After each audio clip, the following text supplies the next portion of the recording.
Baik, untuk bahasan alkena, alkuna, dan adisi, ini ada total 8 video ya. Semoga Anda sudah sempat nonton semua.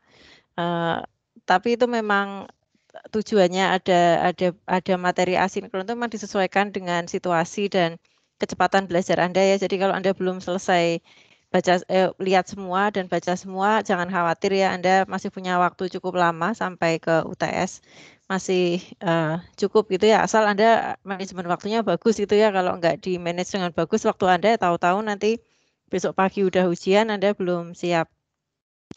Hari ini kita akan membahas 3 highlights. Yang pertama adalah posisi kita hari ini dalam peta belajar chapter-chapter di Solomon. Terus yang kedua nanti kita lihat beberapa pointer untuk karakter alkena dan alkuna ya, sifat fisiknya seperti apa, sifat kimianya seperti apa, terus reaksi pembuatan alkena itu bisa melalui mekanisme apa saja. Ini yang kemarin sudah dibuatkan oleh Pak Teguh ya, materinya sudah di-upload.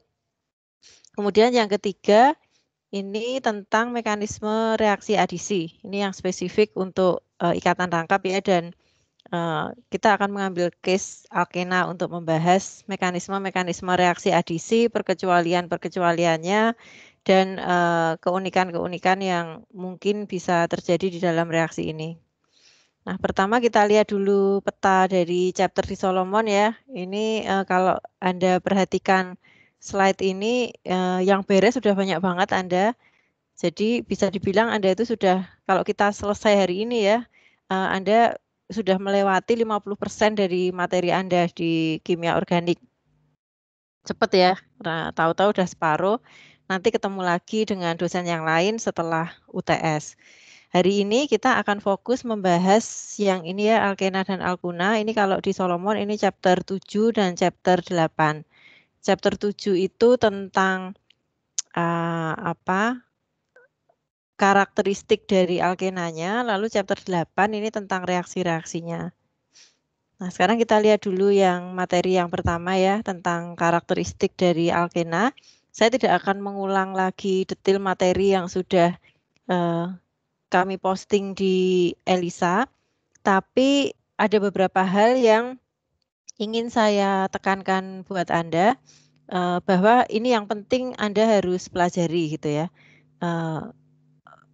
Kemungkinan besar juga hal-hal yang kami outline-nya kami tampilkan di sini, ini nanti kira-kira tuh kisi-kisi ujian Anda itu kira-kira tuh bakal seperti itu gitu, yang bakal ditanyakan di ujian itu adalah hal-hal yang kami highlight di dalam sesi sinkron gitu ya. Jadi ada baiknya karena ini soal ujian itu nanti dari saya dan Pak Teguh, ada baiknya nanti Anda juga nonton sesi sinkronnya Pak Teguh gitu ya. Siapa tahu ada sesuatu yang saya terlupa misalnya, nah itu Anda perlu menyelidiki dari sesi sinkronnya Pak Teguh juga. Seingat saya dia posting juga di Alkena ya untuk sesi sinkronnya. Kalau enggak bisa minta teman Anda dari kelas A. Nah ini yang kami upload di Elok di bawah bab ini ya, alkena dan alkuna. Yang pertama bagian awal ini ada 2 video dari Pak Teguh. Yang pertama judulnya karakteristik alkena dan alkuna, kemudian yang kedua sintesis alkena dan alkuna. Nah, jadi ini flow berpikirnya itu seperti ini, bisa Anda lihat di sebelah kanan dari laptop Anda ya. Yang pertama Anda pelajari adalah karakteristik alkenanya, terutama nanti yang harus Anda pahami itu adalah bagaimana perilaku elektron di dalam alkena, terutama karena dia punya ikatan pi. Ini yang Anda pelajari dulu tuh di sebelah situnya ya. Kemudian nanti setelah Anda memahami perilaku elektronnya, dari situ Anda bisa menganalisis stabilitas dari berbagai macam alkena. Nah, oh ya, saya tadi lupa bilang ya, kalau Anda perhatikan di semua video ini, saya dan Pak Teguh itu lebih banyak ngomong tentang alkena. Walaupun judul chapter di Solomon itu alkena dan alkuna. Tapi bahkan di Solomon pun, dia itu lebih banyak ngomong tentang alkena daripada alkunanya. Nah, ini alasannya adalah karena logika reaksinya itu sama persis, dan yang lebih penting di industri, ini adalah yang alkena. Industri kimia ya, jadi alkena itu menjadi apa istilahnya, building blocks gitu ya. Jadi kalau kayak Anda bayangkan kayak Lego gitu ya, alkena itu adalah potongan-potongan Lego yang kecil itu, dan dengan alkena Anda bisa membentuk, molekul-molekul yang lain. Sehingga alkena itu lebih penting dan ini akan menjadi contoh kasus di mekanisme-mekanisme yang kita bahas di chapter ini. Nah, tadi kalau sudah dari perilaku elektron, dalam ikatan rangkap lalu stabilitasnya, dari situ nanti Anda bisa, memahami bagaimana alkena itu dibentuk. Nah, Pak Teguh sudah membuat rangkuman yang bagus sekali ya di videonya tentang sintesis alkena dan alkuna. Ada 2 metode ya, ada yang kita lewat mekanisme E1, ada yang lewat mekanisme E2. Nah, yang perlu Anda perhatikan, nah ini penting banget ya, adalah fenomena yang kita sebut sebagai carbon rearrangement. Jadi carbon rearrangement ini bisa terjadi akibat shifting. Jadi ada gugus yang berpindah. Kalau gugus yang berpindah itu CH3, maka kita menyebutnya sebagai methanide shift. Kalau gugus yang berpindah itu adalah hidrogen, kita akan menyebutnya sebagai hydrate shift.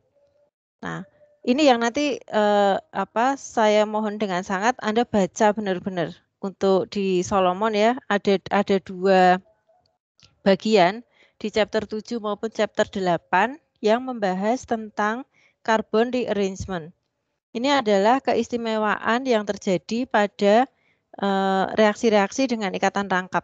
Jadi lucu ya, bisa migrasi ininya gugusnya itu bisa migrasi dalam rangka dia mengejar posisi karbokation yang lebih stabil. Jadi nanti bisa mengubah arah reaksi gitu ya. Kalau Anda sudah paham mekanisme umumnya, sintesis alkena E1 itu kayak gini, sintesis alkena E2 itu kayak gini. Nah, ini belum tentu benar gitu ya, kalau di dalam molekul Anda itu bisa terjadi carbon rearrangement. Ini tidak selalu terjadi carbon rearrangement, jadi Anda harus bisa, kalau bahasa Jawanya itu niteni gitu ya, kapan sih bakal terjadi carbon atau hidrogen rearrangement. Nah, yang pertama tentang sintesis alkena ya. Yang pertama kali harus Anda pelajari dari videonya Pak Teguh itu, ada 2 macam mekanisme. Kalau Anda start dengan bahan baku alkil halida, maka mekanismenya nanti adalah mekanisme E2. Tapi kalau Anda start dari bahan baku alkohol, nanti mekanismenya adalah mekanisme E1. Nah, ini nanti dipahami dulu aturan umumnya. Terus Anda coba ya contoh-contohnya yang sesuai aturan umum. Lalu yang kedua adalah Anda pelajari benar-benar situasi seperti apa yang menyebabkan terjadinya methanide shift. Nah, kalau kita lihat reaksi utamanya, nanti Anda bisa lihat di bagian belakang dari chapter 7, Solomon itu sebetulnya sudah membuatkan aturan yang gampang untuk Anda pahami. Jadi ini sudah dipisahkan sama dia ya bahwa mekanisme pembuatan alkena itu bisa 2 jalur. Kita bisa menggunakan jalur E2, mekanisme E2 kalau Anda start dengan alkil halida. Atau Anda bisa menggunakan juga jalur E1 kalau tadi Anda startnya dengan alkohol. Ya kan tadi ya. Jadi start dari alkil halida atau alkohol. Nah, kalau Anda start dari alkil halida, ini dibedakan menjadi 2 kemungkinan reaksinya. Kalau Anda menggunakan basa yang kecil, ukurannya kecil, maka nanti produk Anda itu akan didominasi oleh alkena yang lebih tersubstitusi, yang paling tersubstitusi. Sebaliknya, kalau Anda menggunakan basa yang besar, misalnya tersier butil kalium tersier butil ini ya, alkohol, ini kalian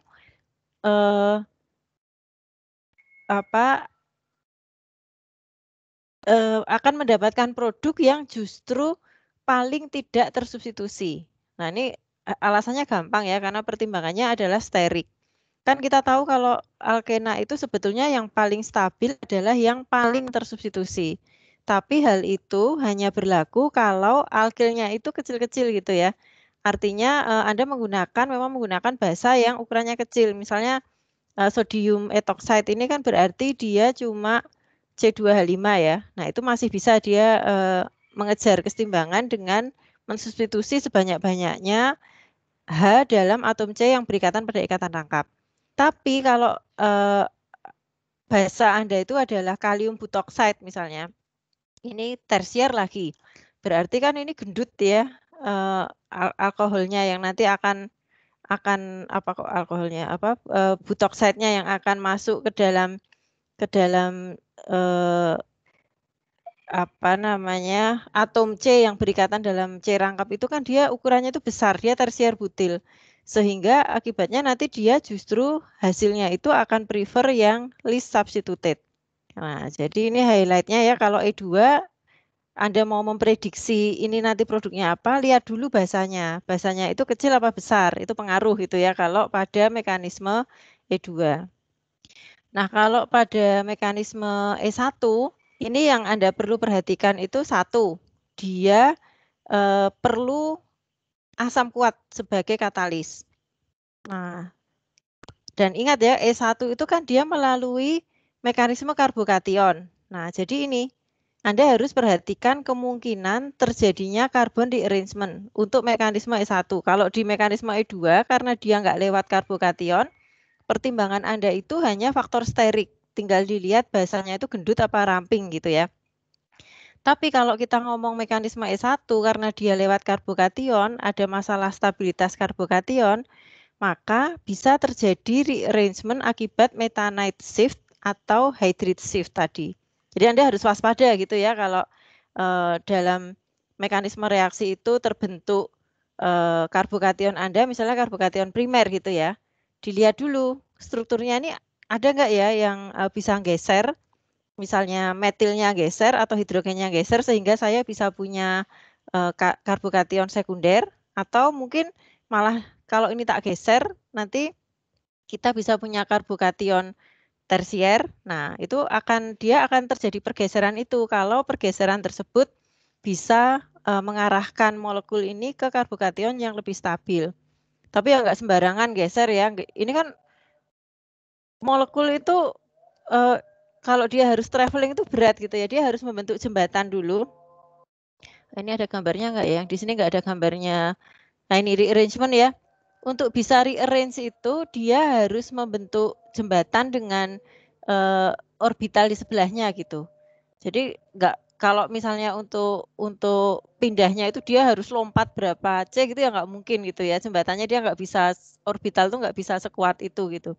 Kalau yang bisa terjadi adalah kalau dia sebelahan persis itu gesernya itu cuman sebelahan. Saya belum pernah lihat ada mekanisme yang dia bisa geser misalnya lompat satu gitu, nggak bisa. Dia hanya bisa ke sebelahnya aja. Jadi biasanya yang perlu Anda waspadai adalah kalau ada tersier butilnya gitu ya. Jadi ada yang cabang 3, nah itu biasanya rawan terjadi rearrangement jika Anda menggunakan mekanisme E1. Jadi pakai alkohol ya. E1 karena Anda perlu katalis tadi lewat karbokation. Tapi kalau pakai basa, nah ini urusan Anda pertimbangannya hanya soal ukuran dari basanya aja. Itu bagian yang penting banget dari ininya Pak Teguh ya, dan nanti di ujian itu kira-kira kami pasti akan ada soal yang keluar dari bagian ini gitu ya.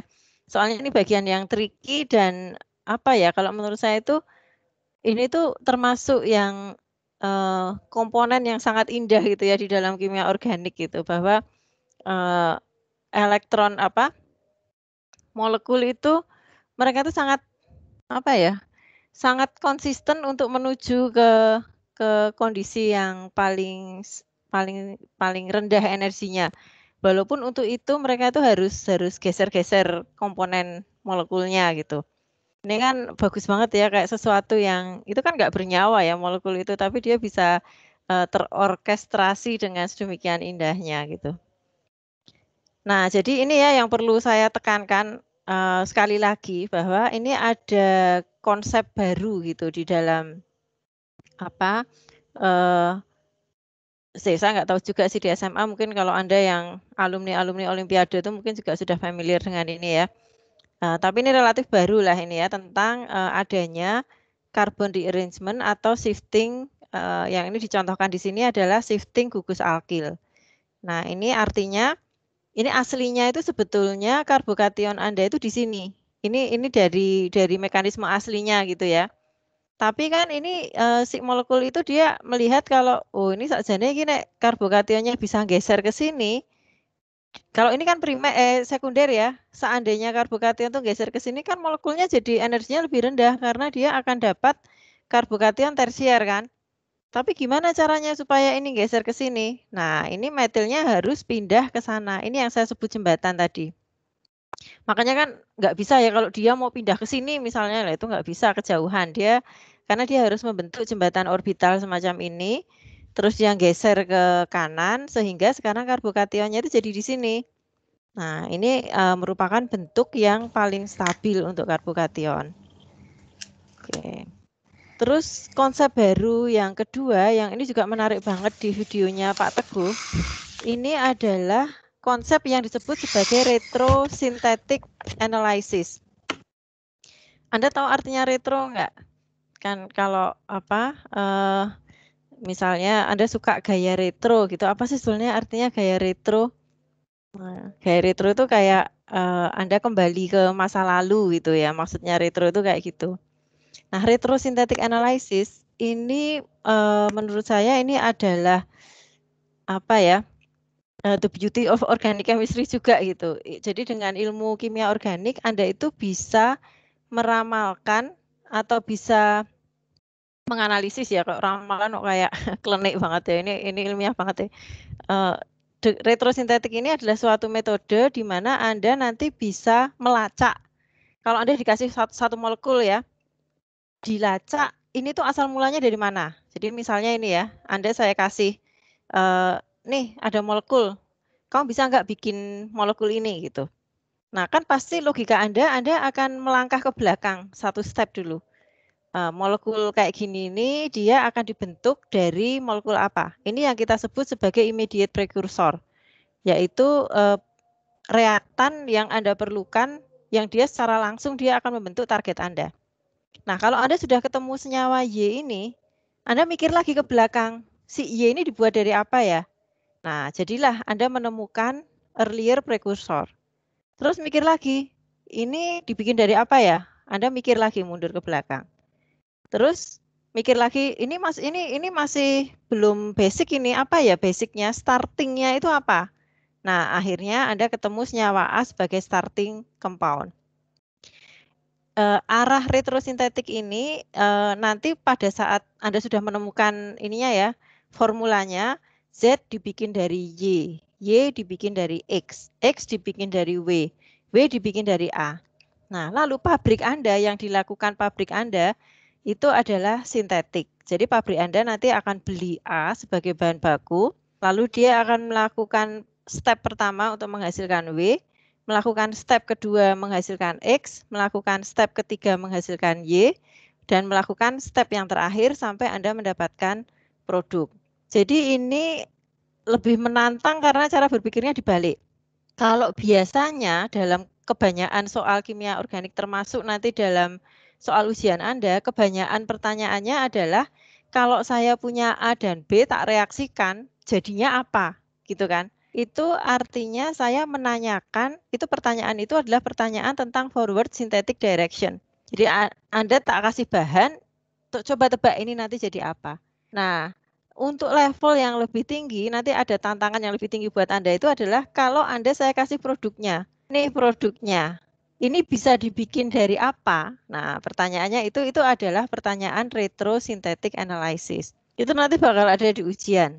Jadi nanti Anda perlu bertapa gitu ya. Anda perlu baca bagian ini. Kalau bagian-bagian yang lain mungkin skip reading itu nggak apa-apa.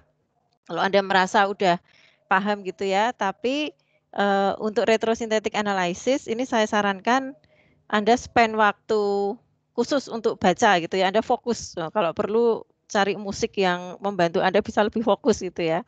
Karena ini apa namanya, termasuk salah satu goal utama dari kuliah ini untuk level universitas. Ini sesuatu yang berbeda dengan zaman Anda belajar kimia pertama kali gitu ya, apalagi dalam konteks teknik kimia.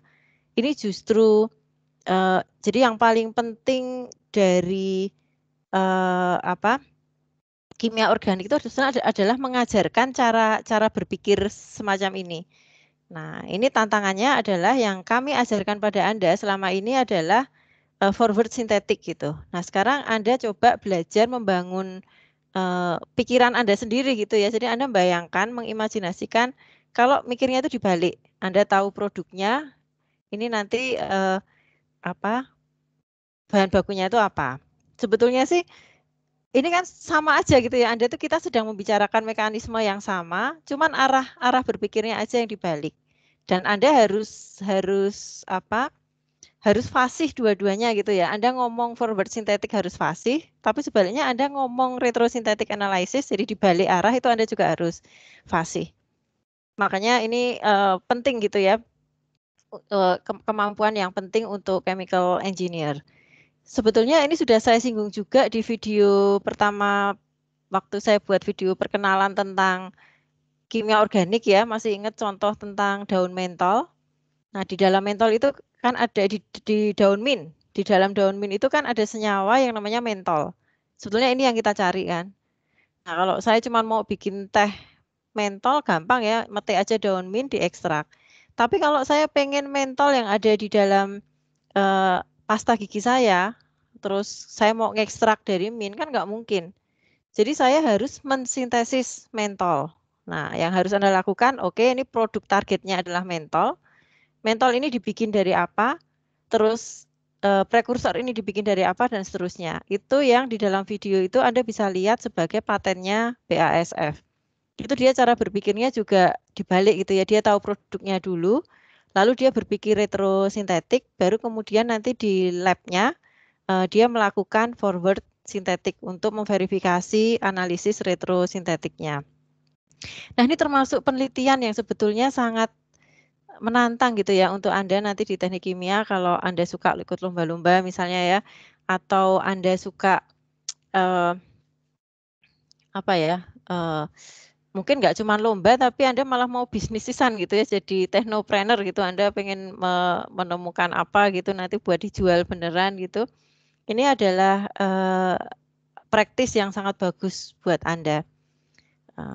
Misalnya ya, ini di Indonesia itu yang sebetulnya sumber inspirasi untuk retrosintetik yang menurut saya itu nggak bakal habis 7 turunan gitu ya, itu adalah lautan. Mungkin banyak di antara kita tuh yang nggak sadar kalau Indonesia ini negara yang lebih dominan air ya daripada tanah. Kita tuh lupa di bawah lautan tuh ada apa. Dan banyak sekali obat-obat kanker yang sekarang ini eh, teridentifikasi ada di lautan gitu. Misalnya di apa spons. Spons ini spons sejenis SpongeBob itu ya ternyata dia itu punya senyawa yang potensial untuk mengobati kanker. Nah, tapi kan ya nggak mungkin toh, nek kita mau bikin pabrik obat itu terus kita beternak SpongeBob banyak banget gitu kan nggak mungkin. Masuk nanti jadi laut kita penuh spons dan itu nggak mungkin gitu ya. Yang Anda lakukan adalah Anda ambil itu senyawanya, lalu Anda lakukan retrosintesis supaya nanti Anda bisa meniru SpongeBob gitu ya. Dia bisa bikin senyawa itu, eh, kalian juga harus bisa gitu ya. Alam bisa membuat, nah kalian harus bisa membuat itu di lab. Itu akan sangat sangat menarik gitu ya. Terus kemarin juga di video terakhir itu saya juga memberikan contoh retrosintetik soal analisis kolesterol di dalam pembuluh darah. Tapi ini konteksnya beda ya. Kalau kolesterol yang ini konteksnya adalah untuk memberikan rekomendasi makanan apa yang harus dihindari supaya Anda tidak menumpuk prekursor untuk kolesterol. Nah, ini juga di bidang kesehatan nanti Anda bisa jadi counterpart yang bagus gitu untuk para dokter. Dan ini sudah mulai terjadi ya sekarang di lab saya. Kami ini sedang bekerja sama dengan dokter bedah. Bentar, dia tuh judulnya adalah bedah digestif anak. Jadi ini spesialisnya itu spesialis bedah, udah gitu dia spesialis membedah ususnya anak-anak. Nah, dia tuh cerita katanya kalau usus habis dioperasi, kadang-kadang kan perlu dipotong terus disambung lagi. Nah, biasanya habis itu tuh si dokter ini dia nggak bisa tidur berhari-hari gitu ya, karena walaupun operasinya itu sukses, tapi beberapa hari setelah itu tuh bisa terjadi tiba-tiba gagal karena infeksi dan sebagainya gitu. Terus apa kira-kira coba yang dikerjasamakan sama teknik kimia? Itu saya juga amazed juga ya, pertama kali ngobrol sama dia tuh saya nggak paham sama sekali urusan kedokteran, juga serem juga gitu bayangin ini si dokter motong usus disambung lagi. Yang dia inginkan dari kami itu adalah mendesain lem. Jadi nanti ususnya itu setelah disambung itu dilem. Nah, dia tuh minta teknik kimia untuk membuatkan lemnya ini. Nah, ini salah satu ini ya petualangan retrosintetik itu seperti ini, karena kita start dari produknya gitu. Jadi spesifikasi apa sih yang diinginkan si dokter itu? Ini adalah molekulnya itu dia harus lengket tapi kuat. Nah, itu susah banget. Terus harus fleksibel. Nggak boleh bentuknya kayak pipa pralon yang kaku. Soalnya usus itu kan dia ada peristaltiknya. Nah, jadi kita harus mendefinisikan molekulnya ini dulu, baru mikir ke belakang. Ini dibikin dari apa? Ini dibikin dari apa? Dari apa gitu. Nah, itu ya nanti bidang kerja Anda ke depan itu seluas itu. Pabrik itu nggak cuma urusan menghasilkan bahan bakar mobil gitu ya. Sekarang Anda nanti bahkan potensi Anda itu membuat pabrik untuk lem usus gitu ya. Itu bisa terjadi di masa depan. Baik, itu tadi yang tentang alkena, lalu tentang reaksi adisi alkena yang harus Anda pahami. Ini kan sudah saya list urut ya di Elo itu, saya sarankan Anda nontonnya urut karena itu tuh terkait satu sama lain gitu. Di video yang pertama ini memberikan konteks gitu ya. Ini berusaha memotivasi Anda bahwa yang Anda pelajari itu bukan kesia-siaan gitu ya. Ini tuh nanti bakal ada gunanya di profesi Anda sebagai chemical engineer. Terus video kedua, ini saya memberikan mekanisme umum untuk reaksi adisi. Ini masih rumus umum banget gitu. Nah, kemudian kita mulai coba aplikasikan pada hidrogen halida dan pada jadi kita reaksi adisi hidrogen halida pada alkena dan dan yang kedua adalah reaksi hidrasi pada alkena. Untuk yang hidrogen halida, di sini ada konsep penting yaitu Markovnikov. Ini adalah konsep yang Anda sudah kenal di SMA, tapi sekarang kita membahasakan dengan cara yang berbeda, yaitu melalui mekanisme dengan karbokation. Jadi nanti ini bisa menjadi perhatian juga ya untuk aturan Markovnikov. Yang harus Anda perhatikan di bagian belakang dari video ini ada disebut juga tentang anti Markovnikov. Jadi ada situasi di mana hukum Markovnikov itu tidak terjadi gitu. Nah, ini kalau Anda melakukan prosesnya ini dengan keberadaan peroksida organik dan ini hanya berlaku untuk HBr. Nah, itu yang harus Anda catat, itu hal-hal kecil kayak gitu itu loh yang itu nanti bisa jadi jebakan Batman ya di ujian. Terus kalau yang untuk hidrasi, lagi-lagi di sini Anda harus hati-hati tentang carbon rearrangement karena ini ada kemungkinan terjadi carbon rearrangement seperti sudah dijelaskan di depan oleh Pak Teguh tadi. Terus yang berikutnya ini sudah agak beda ceritanya. Kalau yang hidrogen halida dan hidrasi ini masih reaksi adisi ya. Terus dua video terakhir ini ceritanya agak berbeda. Yang pertama adalah cleavage. Ini sebetulnya adisi juga, jadi ini oksigen oksidasi. Tapi yang terjadi adalah pemutusan, ikatannya putus. Kalau pada dua video ini, pada saat Anda membahas adisi hidrogen halida dan hidrasi, Anda itu menambahkan molekul tanpa memutuskan ikatan rangkapnya. Nah, kalau pada oxidative cleavage, Anda itu memutus ikatan rangkapnya dan membentuk molekul baru. Nah, ini nanti Anda pelajari ada dua macam ya, bisa dengan KMNO4 dan bisa dengan ozon. Tapi yang ozon itu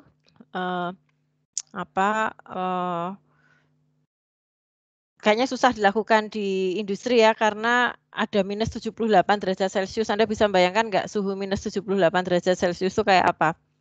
Di lab saya itu untuk membuat bakteri dorman. Dorman itu artinya dia semaput gitu ya. Metabolismenya berhenti, semuanya berhenti, tapi nanti kalau kondisinya dia dikasih di kondisi yang optimal, dia bisa hidup lagi. Itu suhunya minus 50. Itu pun tangan kita kalau kena ini ya, kena permukaan di ininya sakit gitu, nyeri.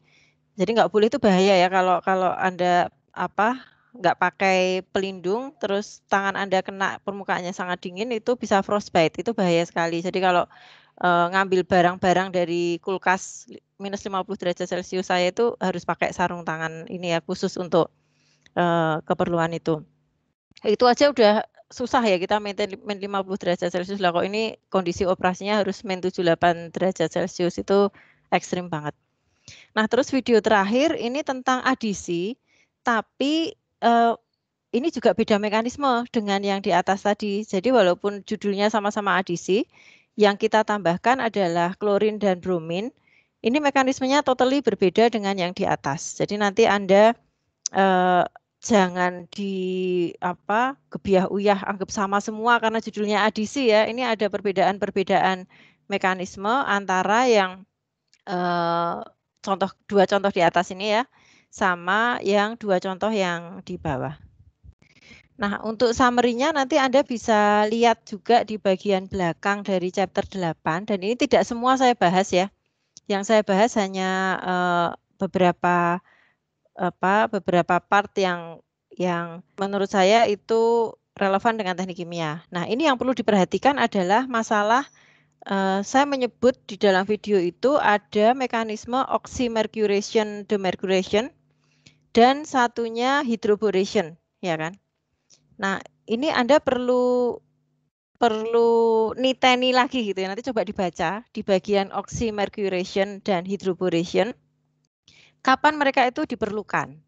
Jadi gini, kalau kita melakukan adisi, melakukan hidrasi, itu kan ada kemungkinan terjadi internal rearrangement. Sehingga nanti hasilnya itu tidak sesuai dengan Markovnikov gitu ya, gara-gara ada internal arrangement itu. Nah, kalau Anda tidak ingin itu terjadi gitu ya, kan si molekul itu selalu berusaha mencari tingkat energi yang terendah ya. Kalau Anda nggak mau hal ini terjadi, untuk mencegah terjadinya internal rearrangement, atau dengan kata lain Anda ingin memaksa supaya si molekul itu dia tetap mengikuti Markovnikov, walaupun nanti level energinya itu tidak paling rendah, Anda gunakan oxymercuration, demercuration. Ini tujuan utamanya adalah Anda mencegah terjadinya internal rearrangement. Jadi oxymercuration, demercuration ini jarang sekali menyebabkan molekul itu bisa internal rearrangement. Alasannya kenapa? Nanti silakan Anda baca di Solomon. Tapi saya perlu membuat warning di sini ya. Reaksi ini adalah reaksi yang di laboratorium bisa dilakukan, tapi di skala besar ini sangat berisiko tinggi karena Anda menggunakan senyawa merkuri astat. Nah, ini sangat berbahaya ya. Pokoknya kalau pakai merkuri itu sedapat mungkin dihindari lah gitu ya, supaya daripada nanti Anda risiko untuk orangnya, lingkungannya, dan sebagainya. Tapi secara teoritis, oxymercuration, demercuration itu digunakan untuk mencegah terjadinya internal rearrangement.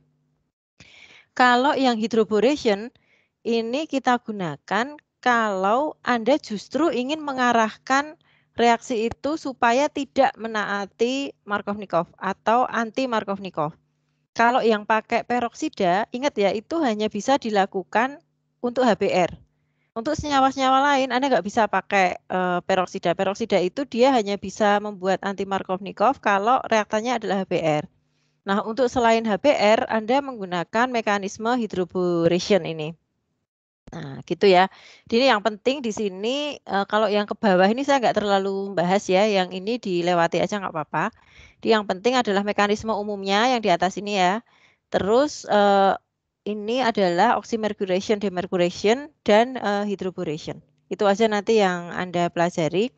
Terus sebentar, saya lupa. Saya kayaknya memasukkan juga di video itu definisi tentang anti-adisi dan sin-adisi. Jadi itu sebagai pengetahuan Anda perlu baca juga supaya nanti kalau di soal ada istilah anti-addition, sin-addition itu Anda sudah tahu artinya itu apa. Dengan demikian sudah tuntas ya tugas saya untuk menyampaikan pada Anda materi yang ditargetkan untuk sebelum UTS. Nanti setelah UTS Anda akan ketemu dengan Bu Yuni ya untuk melanjutkan pembahasannya. Nanti Bu Yuni akan membahas ini yang saya lingkari ini ya. Ini nanti Anda akan belajar dengan Bu Yuni. Dan sebetulnya ini tidak ada mekanisme reaksi yang totally baru lagi. Karena nanti paling juga cuman reaksi adisi, paling nanti ada ininya ya, variasinya, jadi ada kondensasi, membentuk H2O dan sebagainya. Tapi mekanisme reaksinya itu tetap nanti Anda akan balik lagi ke yang sudah kita bicarakan di dalam chapter-chapter kita ini. Nah, tadi seperti janji saya ya, minggu depan kita akan bahas beberapa contoh soal. Ini saya baru berunding sama Pak Teguh cara yang paling efektif gimana. Anda juga punya tutor, nanti silakan menghubungi KMTK untuk tanya tutornya siapa kalau tutornya belum menghubungi Anda. Kalau sudah, mungkin nanti bisa diajak diskusi juga tentang soal-soal ujian yang akan kami share. Nah, sebelum kita ke kuis, saya mau ngasih ini dulu ya, sedikit bocoran untuk model ujiannya nanti. Jadi nanti model ujiannya itu ada 2 part. Ujian ini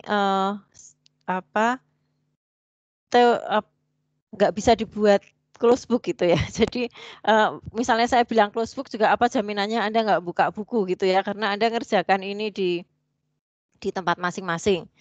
Jadi ya sebetulnya ya mau nggak mau open book kan ini karena nggak ada yang ngawasin Anda ya. Nah, bagian pertama itu nanti adalah checkpoint, multiple choice ya.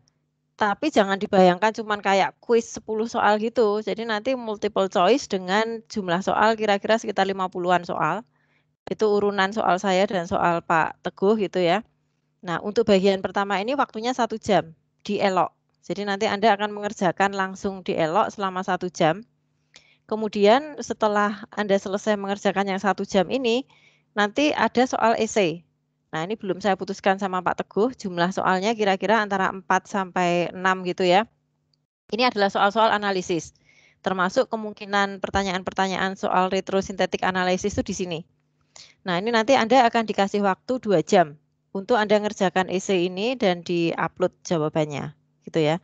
Ini karena pertama kalinya juga Anda melakukan ujian secara online di Teknik Kimia, nanti minggu depan saya akan memberikan guideline-nya gitu ya, apa yang harus Anda lakukan. Misalnya cara men-scan dan sebagainya. Itu nanti minggu depan akan saya sampaikan pada Anda. Karena minggu depan kita nggak ada kuis ya, jadi sesi sinkron kita minggu depan akan saya gunakan untuk sharing informasi-informasi terkait nanti pelaksanaan ujian kimia organik seperti apa. Nah, itu kira-kira gambarannya ya. Jadi nanti Anda bisa mempersiapkan diri lah bahwa nanti kira-kira ujiannya kimia organik bakal seperti itu. Untuk multiple choice ini pertama kalinya dalam sejarah kimia organik di teknik kimia kita membuat ujian multiple choice. Jadi Anda mendapat kehormatan ya ini ya menjadi angkatan pertama yang merasakan ujian kimia organik ada multiple choice-nya 50 biji. Semoga itu nanti menjadi motivasi yang lebih menyemangati Anda untuk belajar gitu ya. Kan katanya anak-anak milenial itu suka dikasih tantangan gitu ya. Nah, ini silakan nanti Anda persiapkan sebaik-baiknya. Baik, sebelum kita ke kuis, mungkin ada yang mau ditanyakan. Mungkin saya nggak bisa jawab sekarang, tapi nanti akan saya catat untuk saya jawab minggu depan. Silakan kalau ada yang mau ditanyakan dulu atau Anda ada yang bingung bagian mana yang bingung di Solomon, nanti minggu depan tak jelasin dengan lebih detail. Monggo. Nah, kalau ada diem aja nih senang saya, berarti ini ya apa sudah cukup jelas Anda. Mau tanya Bu, saya. Bentar, ini apa sih nih? Google Chrome, bentar. Ini apa sih? Oke. Ya, gimana siapa? Edgar Bu, mau izin bertanya. Ya, silakan. Edgar, masuk suara saya Bu. Masuk.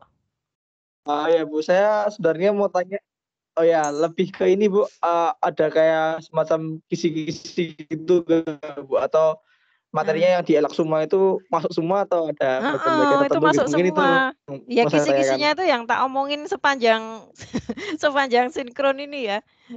Kalau saya bilang, misal tadi retrosintetik, itu jelas Anda harus belajar itu. Terus rearrangement, carbon rearrangement, Anda harus belajar itu. Itu materinya keluar semua ya. Jadi kalau kita naruh materi di elok, ya itu kisi-kisinya tuh ya itu gitu. Anda kalau di SMA dulu, memangnya kisi-kisinya itu bentuknya gimana toh? Nanti kayak gini Bu, misalnya kan Ibu kayak udah dijelasin gitu. Nanti Heeh. waktu di SMA tuh kayak udah diberikan selebaran gitu nanti biar dipelajari gitu. Kalau dari SMA kan gitu Bu. Ini enggak Nah, ya. Kalau kalau kalau ini ya materinya yang ada di Elo itu, mungkin gini nanti caranya Edgar ya, kamu nanti lihat soal-soal tahun lalu. Paling enggak dari situ tuh nanti kalian bisa bisa memprediksi gitu loh. Oh, nek gayane Bu Wiran itu kayaknya senengan lagi ngeluarkan ini gitu. Kalian nanti pelajari dari soal-soal itu bisa. Tapi saya nggak akan memberikan itu ya yang kayak tabel itu ya kalau di SMA tabel materi ini itu nanti apa aja gitu ya. Itu enggak sih. Itu, karena ya kalau kalian sudah di level universitas itu namanya juga kata menteri itu, Mas Menteri kan harus merdeka belajar gitu ya. Kalau pakai kisi-kisi itu enggak merdeka kalian, namanya kisi-kisi kan kayak kalian tuh udah di-guide banget gitu ya. Kalau ini harusnya kalian bisa menyimpulkan dari semua video yang sudah kami upload dan juga dari sesi sinkron ini, kalian nyimpulkan sendiri, oh berarti yang menurut Bu Wirani dan Pak Teguh itu penting, itu yang mana? Nah itu nanti yang bakal bakal keluar di ujian tuh ya tentunya hal-hal yang menurut kami penting itu. Gitu ya. Ya memang itu termasuk yang kalian harus menyesuaikan diri gitu. Tapi saya janji, saya itu bukan tipe dosen yang ini ya, anak saya itu pernah bilang gini, dia kan mahasiswa juga, terus dia bilang, "Dosenku tuh kalau ngajar kayak dia tuh ngajarin bikin apa, nasi liwet, tapi nanti keluarnya itu nasi kuning, tumpeng, lengkap." Nah, saya insya Allah saya nggak kayak gitu ya. Jadi yang saya keluarkan itu juga benar-benar apa yang, pernah saya omongkan di sinkron maupun di asinkron, gitu ya. Ada pertanyaan lain? ya baik Bu. Ya terima kasih ya Bu ya. Ya belajar ya Edgar ya. Oke, yang lain? Iya Bu. Bu mau tanya Ini Bu siapa nih ya? yang Ini Lukman yang Bu. Lukman. Iya. Iya, Eh, silakan. itu PR yang buat pertanyaan itu tuh masih berlaku nggak Bu? Dan Oh, di masih. up di mana? Sekalian Di sudah upload tak di kasih mana? Google itunya toh. Yang di itu loh, di WA group, saya kan ngasih link Google Form. Oh iya Nah, itu Bu. kalian upload ke situ. Nanti tak repost ya, saya repost apa, di WA group lagi kalau kalau itu terhapus atau gimana dari kalian. Nah, terima kasih Lukman diingatkan saya. Jadi, Iya saya Bu. masih membuka kesempatan itu ya, lomba membuat pertanyaan. Jadi nanti 4 pertanyaan paling bermutu menurut saya nih ya, menurut standar saya nanti akan mendapatkan GoPay 50.000 masing-masing. Ini serius nih saya. Apa, pokoknya pertanyaan yang sampai membuat saya, "Wah iya ya aku orang mikir kayak gini ya." Nah itu tuh nanti bakal mendapat